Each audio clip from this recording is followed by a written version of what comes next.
crazy like Jack Bauer. His name is Forrest Power. Good morning, good afternoon, or good evening, YouTube.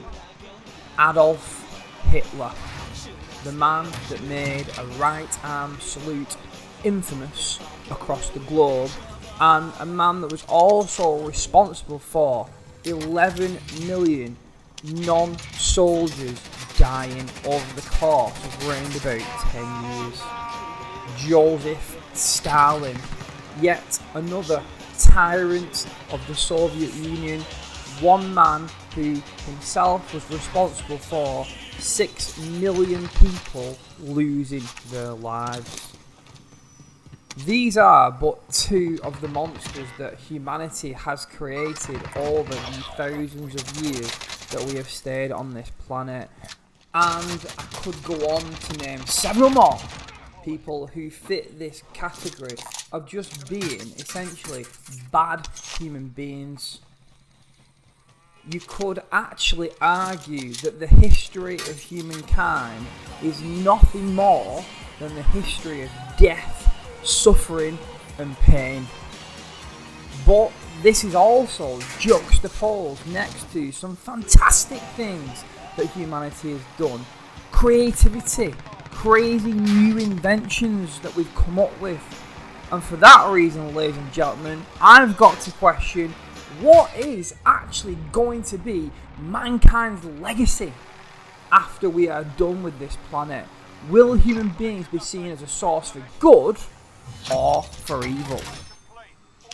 So clearly, coming back to those two examples that we just started on with Hitler and Stalin, they were grown men, and we could assume that most of the deaths attributed to those two people come through their stupid life choices and their desire to see other people suffer.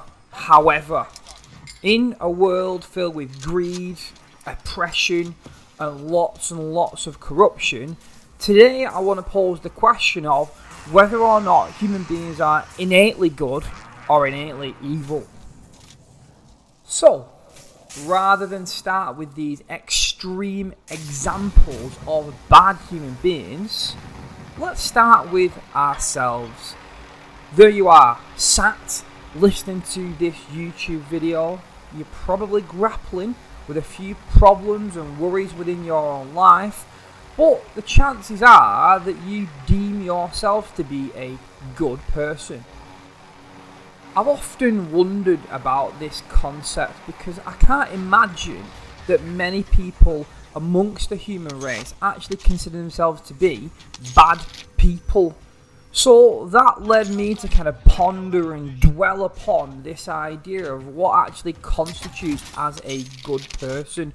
I think that we've all got our own kind of personalised definition of what a good person is. It's very subjective. But with regards to myself and thinking about my own subjective definition of what it means to be a good person, I'd say that I would constitute someone that's a good guy as being someone that isn't selfish to the point where they are prepared to trample over somebody else in order to achieve things. Now, that doesn't mean to say that you're not allowed to achieve things, but it's about the way you conduct yourself and the way you approach situations, and have you got that kind of empathy towards other people. I will stress though, ladies and gentlemen, that you might have a completely different definition of what it means to be good, and that's fine too. What I do want to focus on today though, guys, is whether or not we are innately good or innately evil. Are we born being good people, or actually are we born with evilness inside us?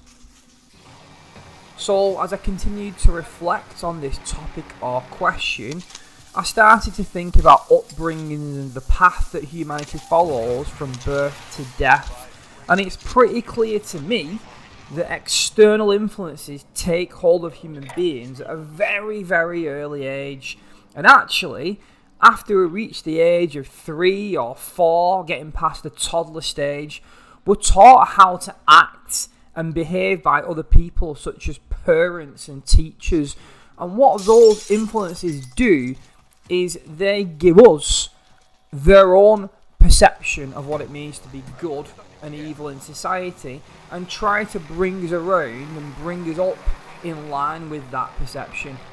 And that's not a criticism, that's just the status quo. It's just the way that the world works. So I started to delve into a little bit of research on this topic, and I found a particular case study that had been done by Yale University in America, whereby scientists conducted studies on babies to see if they could work out whether or not these babies were actually good or evil, with as little as possible external influences put on these creatures because they were so young. So, according to this study, what the scientists did was they came up with like a little toy that they considered to be good, i.e. one that was smiling, looked like it was having fun, etc, etc. And they came up with like a toy that they considered to be bad, so probably one with like horns sticking out, looking miserable, maybe had a pitchfork, I don't know. But they came up with these two kind of figures, and they monitored the children over a period of 2 years and made them pick one of the toys on a lot of different occasions. And the beautiful thing about this experiment from my point of view was the fact that the conclusion came about that the children tended to pick the, in air quotes, good toy more often than not. With all that in mind, the scientists then did some extreme number crunching and came up with the conclusion that babies are in fact born with an inbuilt state of morality, which is kind of reassuring, I think. No, I know what you're thinking, guys. You're probably the same as I did when I first heard about that experiment. That probably doesn't prove whether or not human beings are good or evil, but I'm going to bow to minds that are greater than my own and just trust in the logic and the scientific process. Plus, there is a part of me that is desperate to believe that human beings are actually a force for good on this planet, and I'm completely upfront about that and admit it. I think that studies of this ilk need to be done though when, you know, babies are between the ages of like 0 to 2, because as you do grow up, you kind of get to see just how much you can manipulate the world around you. All those times that you played your parents about, you know, being ill and not wanting to go to school, you know, that was you kind of testing out the world around you.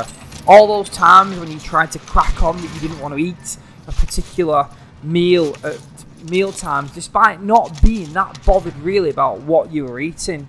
That, to me, was your growing mind working out that you could achieve things by irritating others. So, it does come down to choice for me though. We take millions and millions and millions of little micro decisions every day, and at night time, when we put our heads on the pillow and reflect on what we've been through over the course of that 24-hour period, you've got to evaluate yourself really, haven't you? And think about whether or not you've had an, quote, good day or an evil one. Have the choices that you've made that contribute towards humanity as a whole, as daunting as that sounds, contributed in a good way. I mean, as I say, ultimately, the notion of good is very, very subjective, and I think that, you know, upbringing plays a major part in this, because our parents are there for us from the word go, and they show us their own version of right and wrong, and we kind of are designed to fall in line with that notion. I think though what's important for me when I do start to debate some of these bigger questions in life and come to some kind of conclusion that will leave my head in a better way, I always try to think about, right, how can I apply this to my own life? So I have got my own inbuilt idea of what being a good person actually means. And so long as I can sleep every night and pacify this inbuilt idea of being a good person and think about whether my actions have contributed towards being a good person and building a better society, I'm alright with that. So that's the conclusion I've really kind of reached on this topic, that I should look to pacify my own sense of what it means to be a good person, and beyond that, not care too much about it. I mean, at the end of the day, guys, let's face it, the only person that we are responsible for or held accountable to in this life is ourselves. And I do appreciate that in itself sounds like a very selfish notion, which could constitute it as being an evil thought, but there you go. What are your opinions on this topic, guys? Do you think that humanity is inherently good or inherently evil? Let me know your thoughts down there in the comment section. Make sure to subscribe to the channel for more videos if you've not done so already. So yeah, thank you very much for watching this video, guys. As always, I'm Forest Power, and this has been Emotional.